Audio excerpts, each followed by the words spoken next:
it's okay that there's glitter under my eye, in my opinion. Maybe you're like, no, you look like a mess, which I don't. You're wrong, but that's fine. People are allowed to be wrong. Clearly. Look around.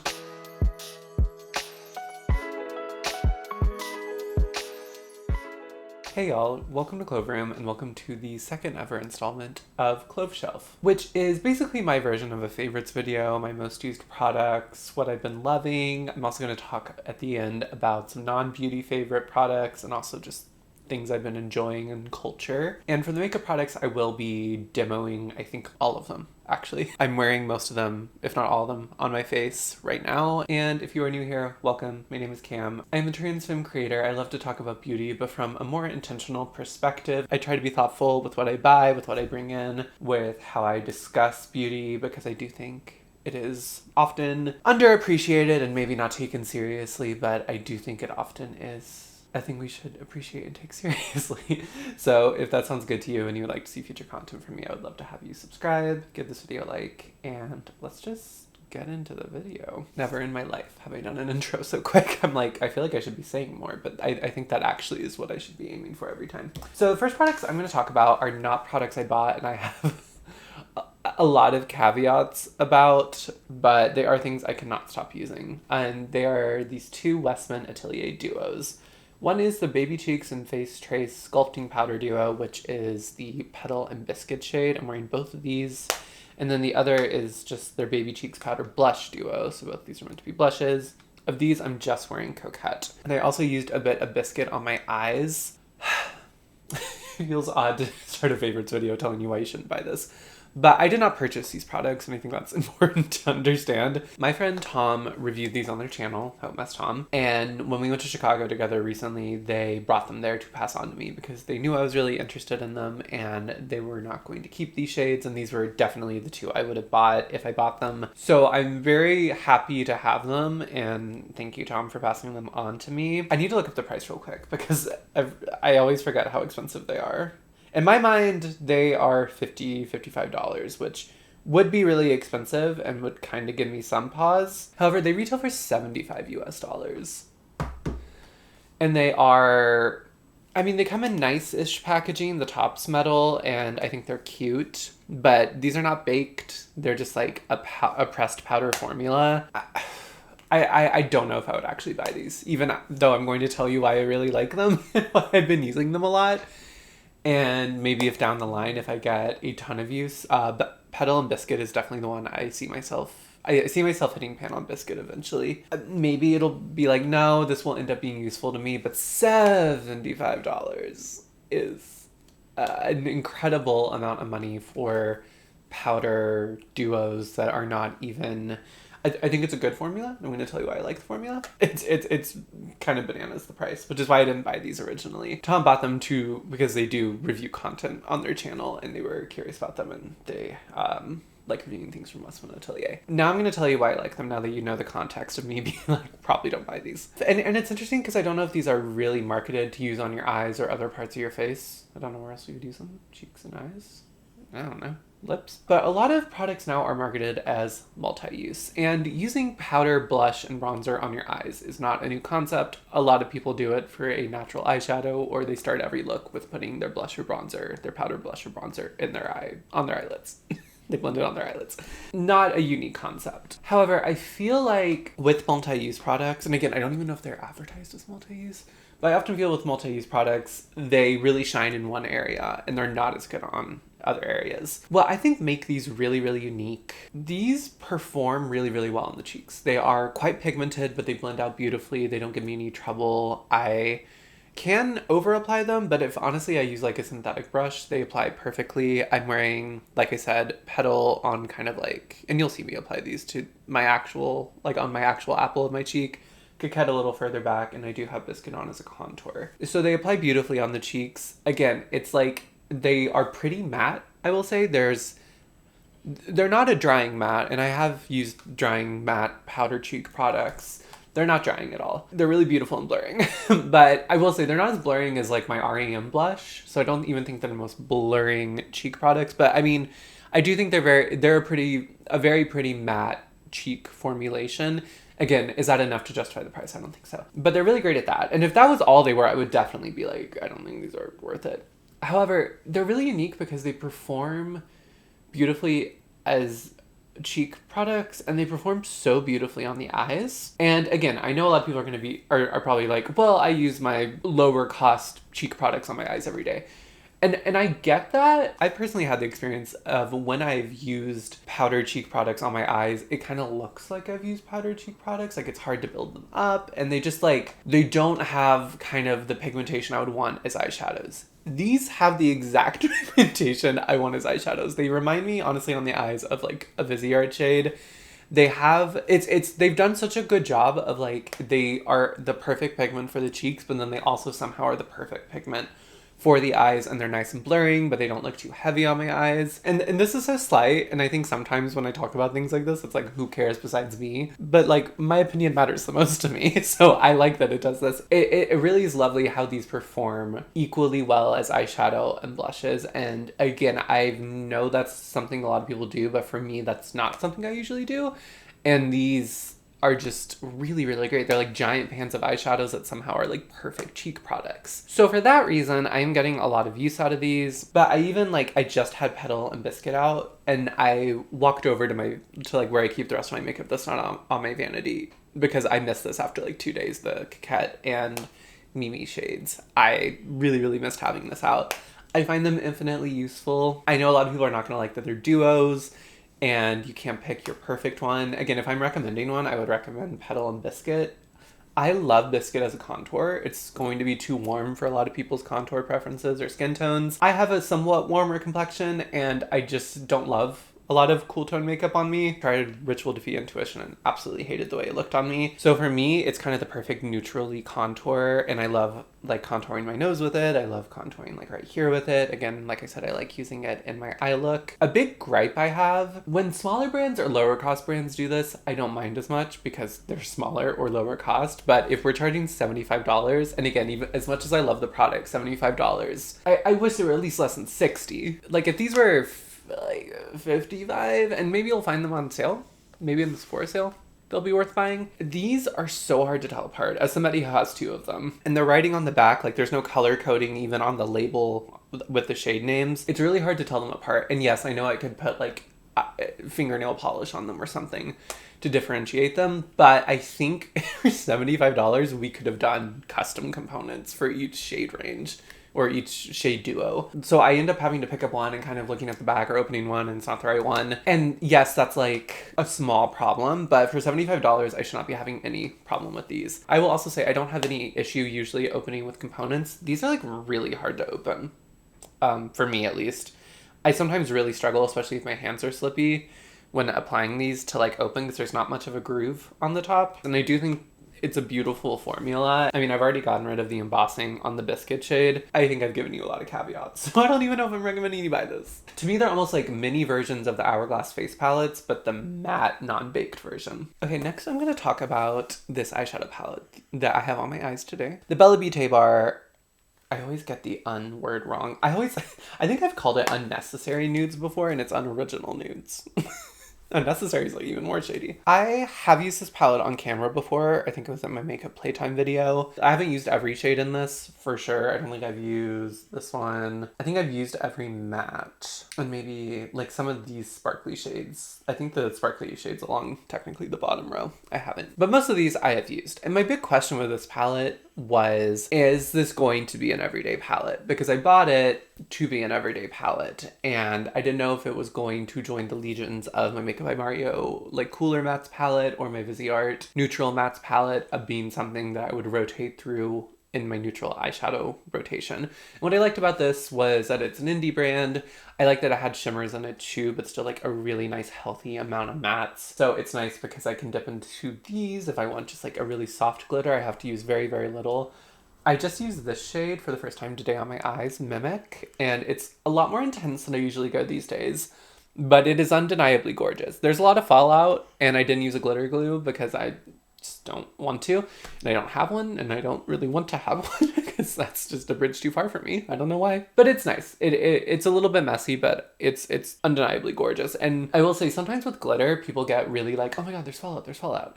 If you have such a heavy concentration of glitter on your eyelid, it's okay that there's glitter under my eye, in my opinion. Maybe you're like, no, you look like a mess, which I don't. You're wrong, but that's fine. People are allowed to be wrong. Clearly. Look around. I think if you have a really high concentration of glitter on your eyelid, I don't really care about a little bit of fallout. If I just had an all matte, I do have some mascara under my eyes. Maybe I should take care of that before I talk about how none of this matters. I think if I was like wearing an all matte look or something and I had this amount of glitter under my eyes, then I would have a problem. I will say these mattes, I talked about this in my makeup playtime video. If you want to see like a full in-depth look, I would go watch that video. I was worried because at first I had a lot of trouble with the mattes because they're so much more pigmented than what I'm used to in the Viseart or the Makeup by Mario palettes. And one of my big questions was, is this going to be an everyday palette? Because I feel like if I keep struggling with these mattes or they keep being too pigmented, it may not work for a quick work look.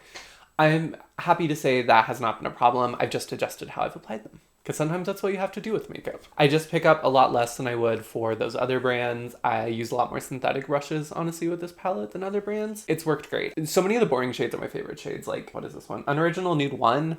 One of the best matte inner corner highlights I've ever used. I love mixing 2 and 3 for like a base shade. Unoriginal Nude 8 is great for a lovely camely brown, what is the word? Transition shade, I think is what we call it. I like that there's this pink in here, and I love this darker brown Unoriginal Nude 10 for an eyeliner. I've been wearing it as eyeliner a lot every day. It's what I have on today. I put a little bit of black in, just like the inner part to add some contrast, but it's mostly that dark brown. And overall, I have really been happy with this palette. Even if I'm not just reaching into this palette like I did today, it's something like the Westman Atelier product where I reach into this for something every day. Maybe it's just like the matte inner corner highlight. Maybe it's just to start an eye look. Maybe it's just to use the shade as eyeliner. But this has definitely become a favorite. I feel like I'm still like testing a few of the shades, and I haven't had it for super long, but I've been using it almost every day, and I'm really, really impressed. And I'm happy to say that it's going into the neutral eyeshadow rotation, which is a big deal. It's hard to join those ranks, but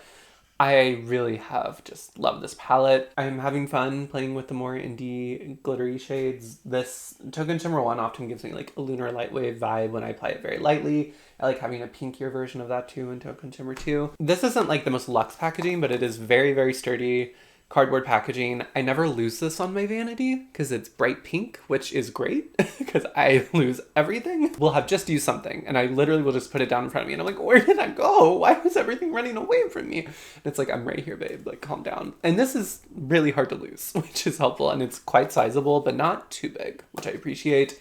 Has a really nice mirror in it too, so I got ready with this today pretty much, just using this mirror. It's really, really beautiful. I think it retails for $72 or something like that. I did use a code. I used my friend Tom, who I've already mentioned in this video. I used their code, but there's a lot of creators who have codes. So I love this palette. Another Westman Atelier product, actually. The I Love You eye pencil in Kôhl Brun. I just cannot stop using this. I just used it to line my upper lash. Is that tight lining? I guess it is tight lining. I tightlined with it today, as she said. I have a lot of issues with eyeliners not being creamy enough, not like tugging at my lash line. I do have sensory issues sometimes with applying like mascaras and eyeliners. There's few and far between that I like. This is by far the best one I've tried. I will say it doesn't have the best longevity. It's not like waterproof or anything like that. And it doesn't last all day. That's a trade-off I'm happy to accept. I actually like that it's less pigmented. It's easier for me to control.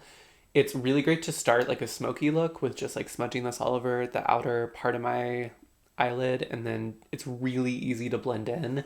I find with a lot of eyeliners, even the ones people say are super creamy, when you blend them, there's like, you can see exactly where you started applying it. Like it's hard for them to actually blend as if they're an eyeshadow. And this blends like it's an eyeshadow, but it still has pretty nice pigment. I've called it like the skin tint of eyeliners, and that's still how I feel about it. It's really lovely. Doesn't irritate my sensitive eyes. Doesn't give me any sensory issues when applying it like a lot of eyeliners do. It's quite expensive for what it is. Like everything is from Westman Atelier.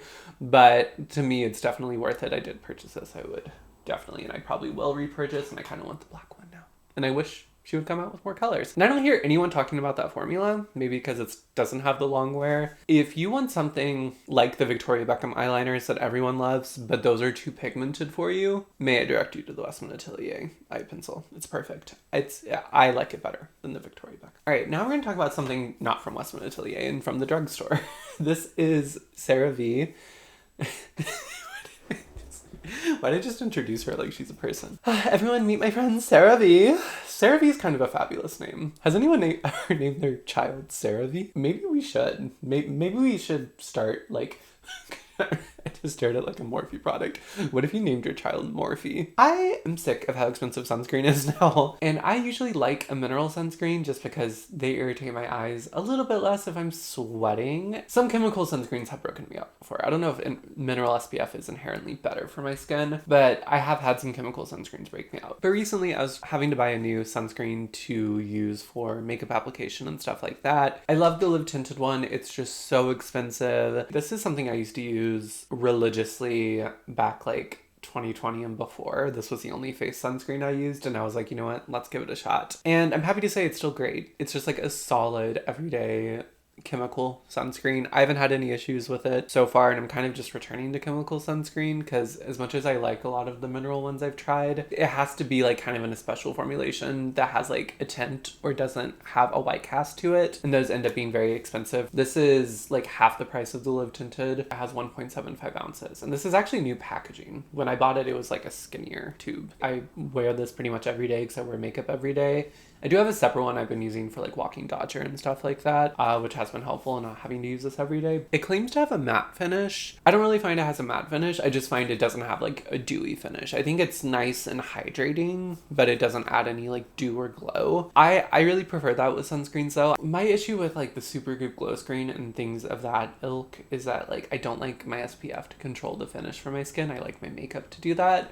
So when it comes to SPF, I really just want something that has like a very neutral, barely there finish, and this is what this does. Makeup goes really, really well over it, no pilling or anything like that, and this is so accessible. You can buy this like at pretty much any grocery or pharmacy, which is also something I really want with my SPFs these days. I don't want to have to like have like a special large order to get my SPFs. I just like to buy them kind of one at a time, and this is something that's easy to pick up at multiple places. So I think I'll be back on this for like a pretty long time. I do think if we're talking about like my favorite SPF of all time, it's still the live tinted. I just can't justify how expensive that one is with where I am right now. So Miss Cerave is here to stay, and I do think it's a really beautiful SPF for a nice price. Okay, another skincare product. Or actually two skincare products. I recently had some weird things going on with, well, not weird things going on with my skin.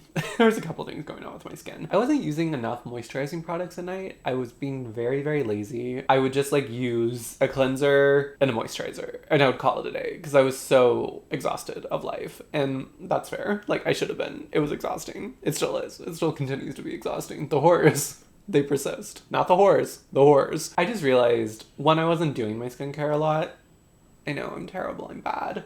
And weirdly, when you don't do your skincare a lot, your skin gets worse. Hated that. So I was like, I need to start moisturizing my skin more and doing my skincare consistently again. The two things that have made such a difference in that are products I have used up and loved before. The Phytosurgeon's Verdant Force Field and the Phytosurgeon's Regenerative Face Oil. These are the best. I talked about Verdant Force Field so many times. I just talked about this in an empties video.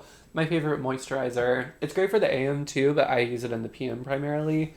But if I ever need to do a makeup look where I don't need sunscreen, that's usually what I use for my skincare before I put on primer or a complexion product, and it's great. This is my second bottle of the facial oil, and I'm so happy to have this again. My skin loves an oil, and I think a lot of the dryness and just kind of not looking greatness was coming from me not having a facial oil in my nighttime routine. I just find it so soothing. It really hydrates my skin in a way that a moisturizer can't, and I do have drier skin, and my skin responds really well to oils. I have used just rosehip oils in the past, and those work great too and are probably a little cheaper and a little more accessible. This is my favorite face oil I've used, and it's more expensive than Phytosurgeon's other skincare offerings, but I think it's totally worth it, and I think a face oil of this quality would sell much, much higher in like major retailers or from mainstream brands. It does have essential oils in it, so note that if you don't like that, but it smells so good. It's so lovely to have in your nighttime routine because it just smells expensive, which is nice. more expensive than it is. It's just so soothing, so hydrating. Some nights when I'm super lazy, I just mix these two and it works great. I wake up with really, really beautiful skin. If I have the time to press this in, even better. And I'm not somebody who gets like super excited about skincare. Again, I wasn't doing it consistently for a while because I kind of hate it sometimes at night, but this makes me really enjoy my skincare routine. I will say Phytosurgence, I think, is taking a break from US orders for a bit. I don't know all the specifics. They're always very transparent about what's going on. You just have to read the things they put out. What a concept. I am friendly with the brand owner, do want to note that. And they have sent me a couple of like, I don't know if it's technically PR, but like gifted products before with orders. But I bought these two on my own accord. I will repurchase these two on my own accord. These are just beautiful products. Dodge is really snoring over there. Really getting in those Z's. Next, we're going to talk about a primer. This is the NYX Plump Right Back primer. I really like this. I don't think it's like a life-changing going to make your makeup go from zero to hero or anything like that. Not to reference one of my favorite Disney movies, Hercules, which I do love. A while ago, I swatched this in Ulta and I almost bought it on the spot because I was like, that's beautiful. It just felt, it's this clear gel and it doesn't feel like uber hydrating, but it felt like it hydrated like a serum, but it had kind of the properties of a gel and then it did have a tack to it. So it felt like it'd be a really nice, lovely primer. And I almost bought it on the spot. It is like more expensive than I would want to spend for a drugstore primer. I think it's over $15. You can often find NYX on a deal. It's quite expensive for a drugstore primer. I will say I really like the packaging. Again, something that's easy to see. I don't know. I just turned 31, y'all. It was my birthday recently, so feel free to wish me happy birthday. It's still happening as we speak. Not my actual birthday, but the time I recognize around my birthday as being around my birthday. It's not the most tacky primer. It's not super tacky like another primer I have and I have been using right now is the e.l.f. Jelly Pop Primer. I'm going to go ahead and note here, that actually would not be in this video because I don't think I really enjoy that as much as I maybe thought I would. I will just note, there would be e.l.f. products I would be talking about in this video, if not for their tomfoolery and absolute clownery with the whole Matt Rife situation. I'm going to not be promoting e.l.f. on my channel for the foreseeable future or linking to their products. And I recently watched, I think it was Jen Love, talk more about the situation and she added some context of his previous comedy. Really disgusting. I am genuinely, if you are somebody who has suffered in that realm of what he was for some reason making light about and you really enjoyed e.l.f., I'm sorry. And I just, with everything e.l.f. has talked about and how much attention they put in their marketing, it doesn't feel like a mistake. It feels very deliberate, especially with their statement about it, which did not even bother trying to resemble an apology. Really disappointed. Brands are not people, and that's something that's important to remember, but I did really enjoy e.l.f. for their price point and how high quality I found a lot of their products, but that's disgusting. Anyway, talking about this primer, I really do like this. It doesn't have a super strong amount of tack, but it does leave some tact on the skin. I do think it helps my makeup go on a little bit nicer, and I think it's a nice base. I do think it helps extend its wear a little bit. I don't think it's anything astronomical again, but I have really been enjoying this. I don't know if I would immediately go to repurchase this, but because I'm pretty far on it actually, but it is something I would repurchase in the future. I kind of want to play around with more drugstore primers, to be honest, but I have really been liking this. And if you've been looking for something like this that has a little bit of tact, but also has some skincare properties and is just a nice base for makeup and is in the drugstore, I think this is really nice. Okay, one that is so random, but I've really loved is the R.E.M. Beauty Foundation. I have the shade Fair 9 Neutral Gold, which I love as a shade match.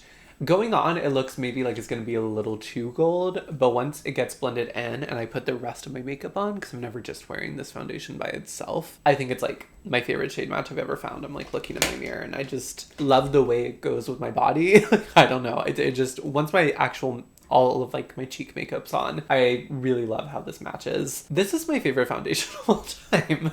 I will say I don't love using foundation. I'm usually somebody who uses more concealers or skin tints as all over based products. I've never loved a foundation. I sometimes like the Glossier one, sometimes I don't. That one can be finicky for me. I used up the Kosas foundation and I thought that one again was good, not great. I have never liked a foundation this much. It's pretty full coverage for me. I don't know what the brand considers it, but in my realm of coverage in my collection, this is full coverage. It mixes beautifully if you want to sheer it out. I have done that quite a bit. This is the foundation I brought to Chicago and I thought it lasted really well. I thought it wore really well. I wore it more full on to dinner and I'm wearing it full on right now. I don't think it even looks super heavy. It does look like makeup. I think that's fine for me personally, but it's not like people can probably tell I have foundation on. I'll say that. If I don't mix it with something. I think it looks beautiful. It has a nice neutral finish, so I can make it dewier again by mixing in something and reducing the coverage a little, or I can make it more matte if I want to bake. I've been wearing my skin more matte than I have been previously, so this has been really nice, but it's not drying.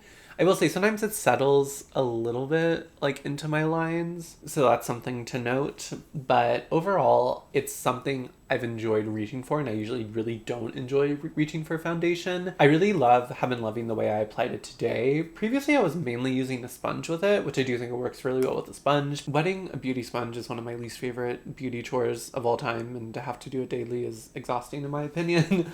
So I recently saw, I think it was Teresa is Dead. She like pretty much spread the foundation all over her face and pretty much almost like blended it in that way, but not quite, and then maybe she used a sponge, but I've been using a brush. And I've been loving that application method with this foundation. I find it pairs with all of my makeup really well. I don't want to say it wears all day. It does fade a little, but I don't mind that. I think makeup fades. I feel like if it was more bulletproof, it probably wouldn't look as skin-like. I do think for a full coverage foundation, it looks pretty skin-like. I think I bought this because it's just Steph was talking about it favorably, and I think she had it in a painting project or something like that and was using it quite a bit. I will say I am also a big Ariana Grande fan. That is well documented on this channel. If I thought the makeup brand sucked, I would tell you the makeup brand sucked. Because ultimately, with the celebrity brands, I think there's this idea like Ariana Grande doesn't formulate these products.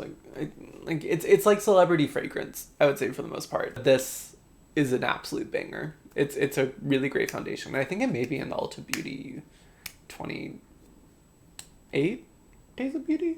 How many days of beauty are there? I don't know. 525,600 minutes. I can't tell you anything besides that. Okay, this is something I've talked about so much on my channel, but that lets you know it's a true favorite. This is the Gucci bronzer in the shade 01. It's the only bronzer I've been wearing lately. I have really not been using any of my like cream or liquids. Do I even have a liquid left? I don't know. I may honestly be about to put this away because I've only been using this, but it's just been perfect. I've just been loving it. It's just great. I don't know. I've talked about this so much, but it's blurring. It applies like a dream.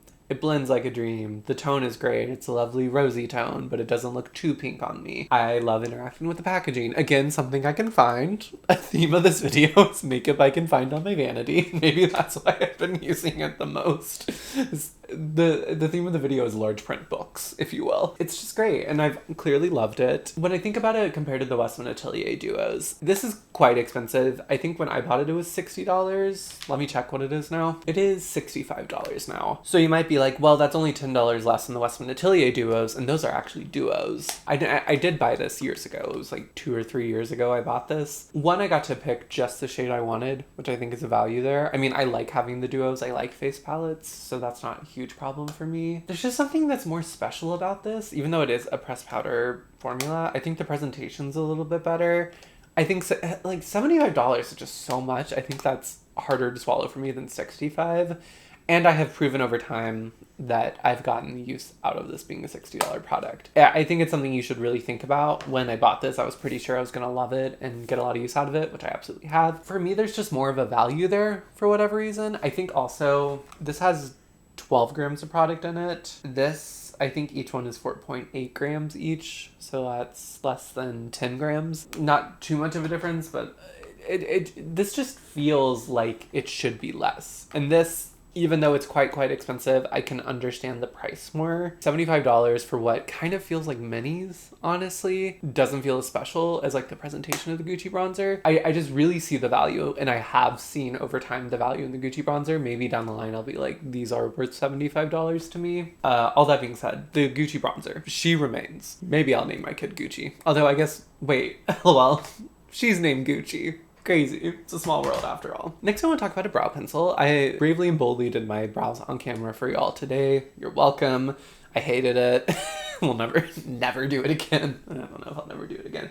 but I do hate doing it. This is just my favorite brow pencil. Previously, I've been experimenting with just like not filling in my brows. I've also, when I have filled in my brows, used brow pins, which I really do like the effect of, but I feel like are more difficult. Going back to just like the basics, just like a thin brow pencil has been lovely. I never want to do anything else. It's just like easier to fill them in than with a pen. I feel like it can look just as natural if you use like hair strokes or whatever. And you have to have the right formula. And I think if you've been looking for a really good brow pencil, the Ulta Beauty, this is the Ultra Slim brow pencil. And I have the shade Brunette. This is the best brow pencil I've found. It's really workable. You can blend it out and kind of erase mistakes, but also it lasts throughout the day. It's not too waxy, but it's also not too creamy. I recently used up an About Face brow pencil that was way too dry and hard to use. This is so much easier to use. I also feel like it's lasting me longer, even though it's a slim pencil. They have a really great shade range. I do think this is like $10, which is like, I wish it was less than 10, but you can catch Ulta Beauty collection on sale a lot. Maybe next time it's like buy one, get one or something like that. I'll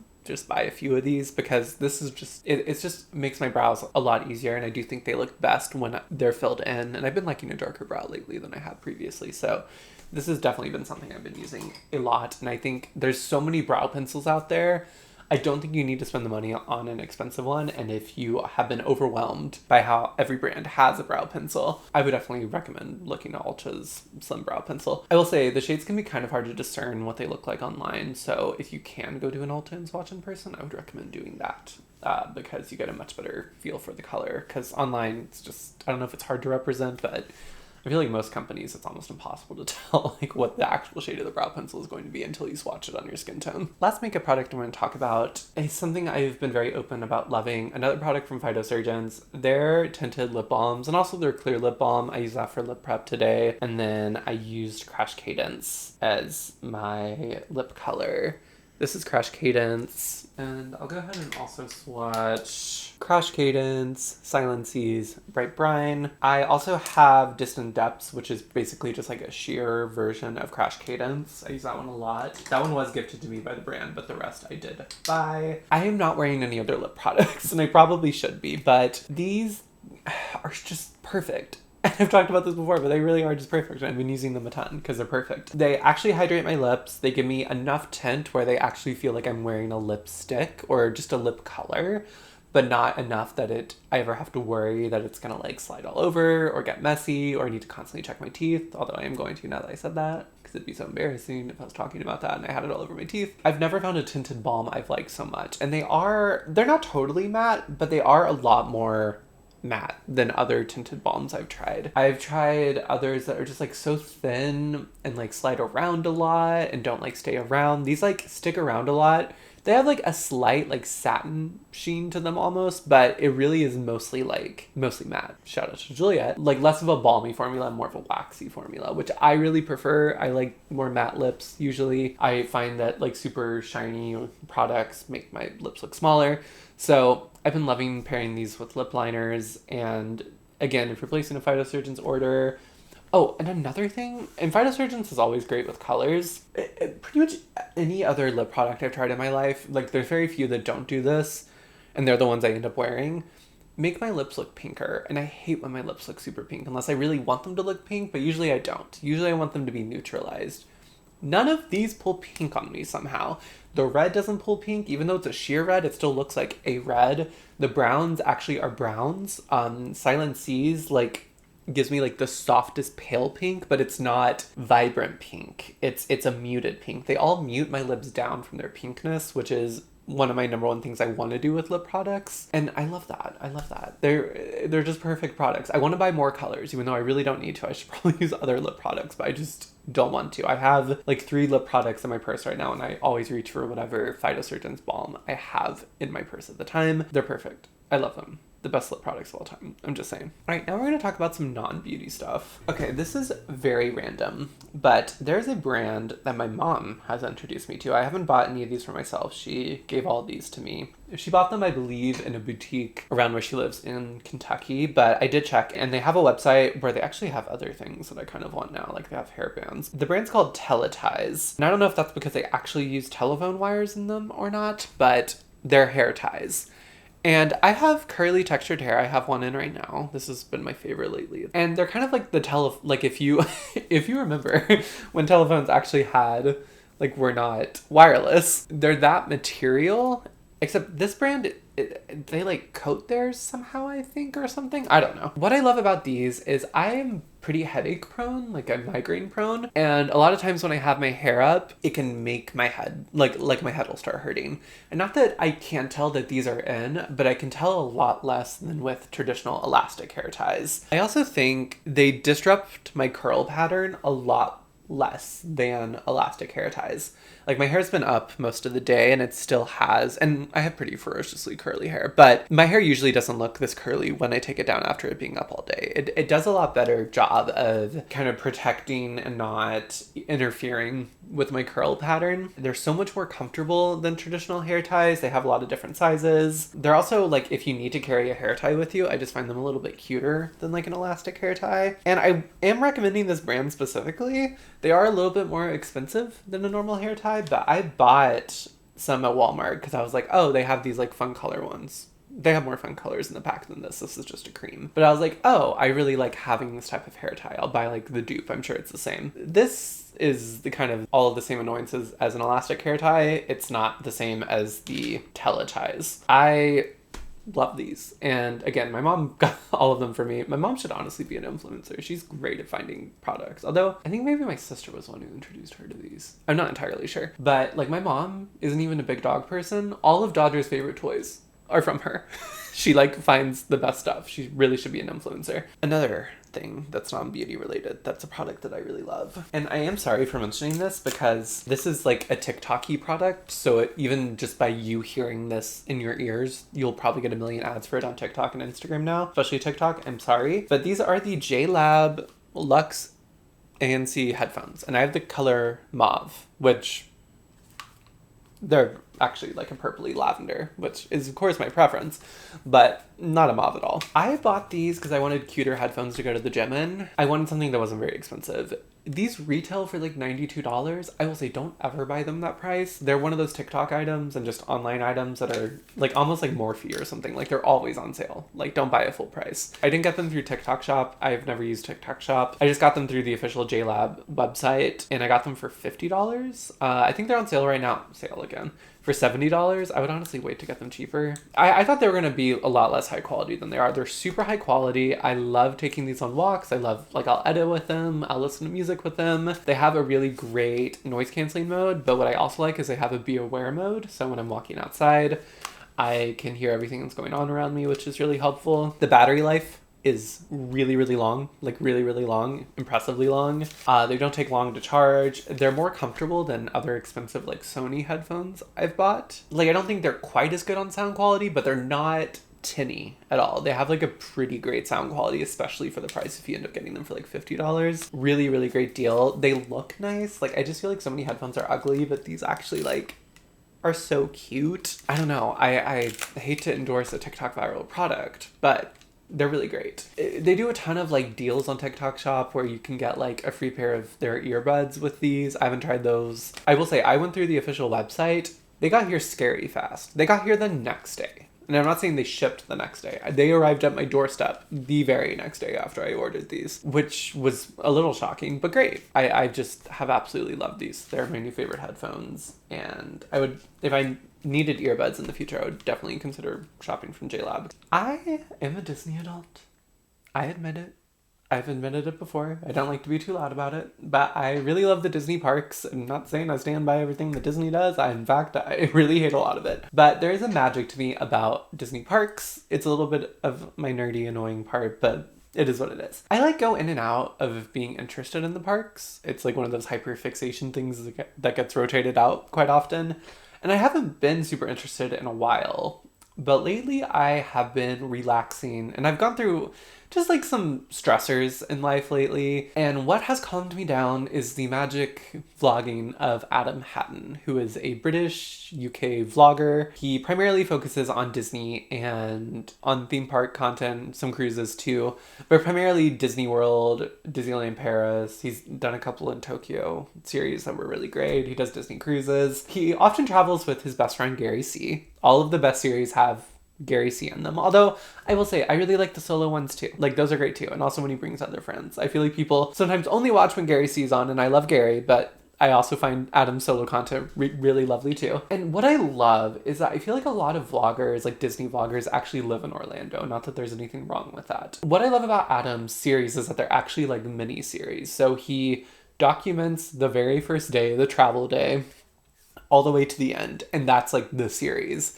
There aren't really like everyday life vlogs, and each series has like, you know, these themes or these things that happen throughout the series and like callbacks, but they're all like kind of contained, and they all exist in the universe of his other travels, but they're all these contained kind of adventures. It's just like so relaxing to have like Disney ambiance in the background. He's really good at his job. Like, I don't know if he gets told this enough, but like, you might be like, vlogging, like whatever, but there's a lot of bad vloggers out there, and he's just very good at giving a good variety of content, a good lay of the land, a good atmosphere, like really good ambiance footage, and guiding you through it, giving you helpful information, being funny, but also like trying new things. Him and Gary are hysterical together. And I don't know, it's just, I don't get to travel a lot right now, just with where I am in life for multiple reasons.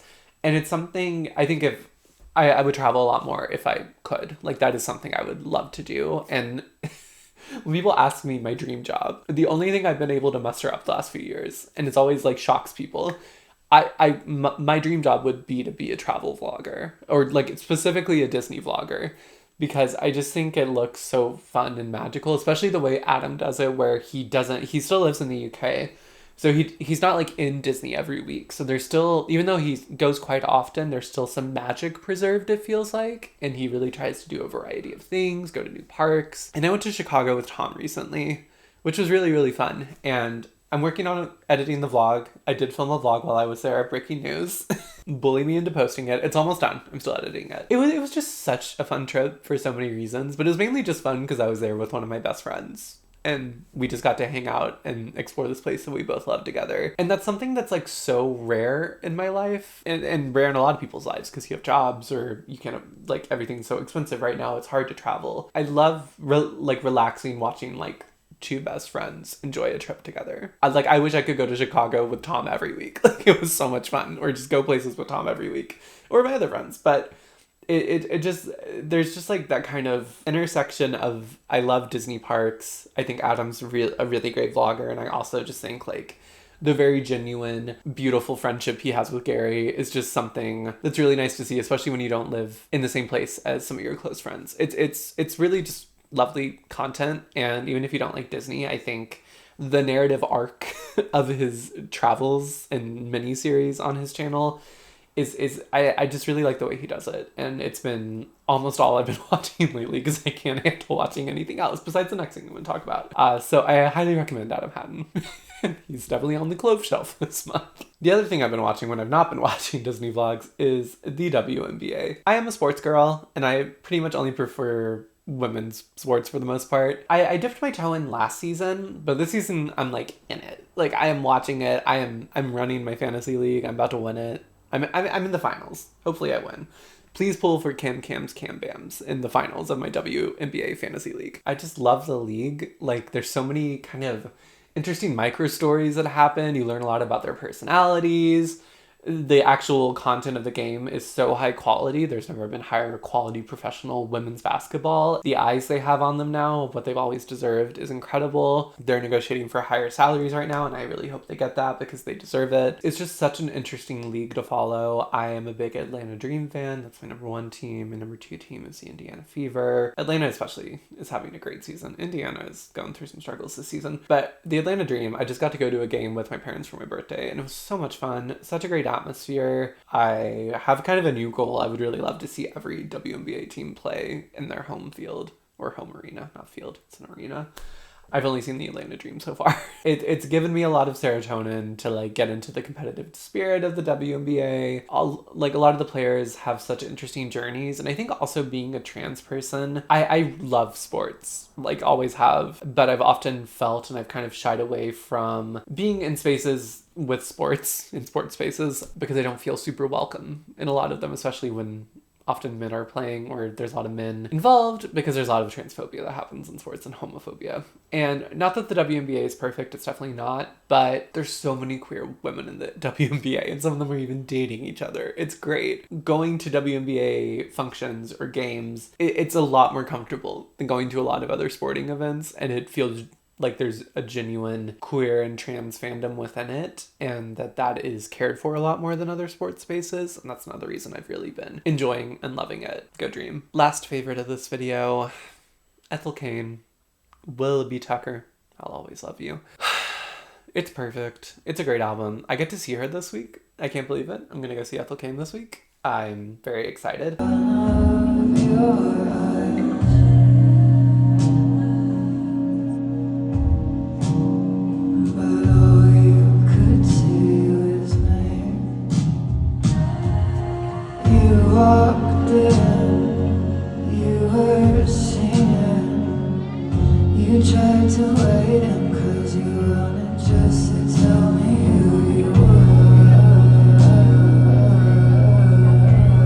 I just listen to the album. If you don't want to listen to it because it's like a little long, there's a lot of interludes, I get it. Sometimes I don't have the patience, honestly, but it is just in its totality a beautiful work. But specifically Dust Bowl, there's a moment in Dust Bowl that is the musical moment of the year. Like, I transcend every time it happens. Me Eyes is a banger. Waco, Texas is a devastating 15-minute song.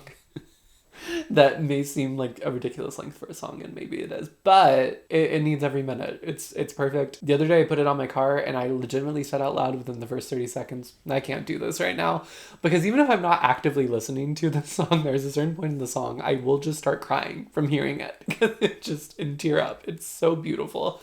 But so heartbreaking. It's just a gorgeous, gorgeous album. I love Preacher's Daughter too. That's her first album. She's like had so much hype to live up to, and she absolutely did. And that is this edition of the Clove Shelf. Let me know what products y'all are loving right now if you love any of the ones I mentioned. Dodger's snoring again.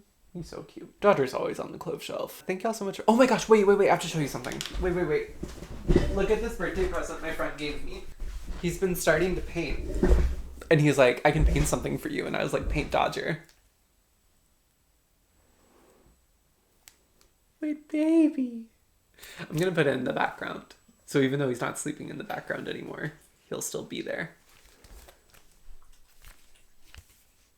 This is ultimately the favorite of the month. Because this is just... I was like, I want 10. Do 10 more. I'll do a whole wall. A little dodgeball. And that actually completes Clove Shelf. Thank y'all so much for watching. I hope y'all enjoyed it. Give it a like if you did. It helps me a lot in the wild, wild west of the YouTube algorithm. Subscribe if you want to see future videos. And thank y'all so much for being here. We're gonna be okay. Bye, y'all.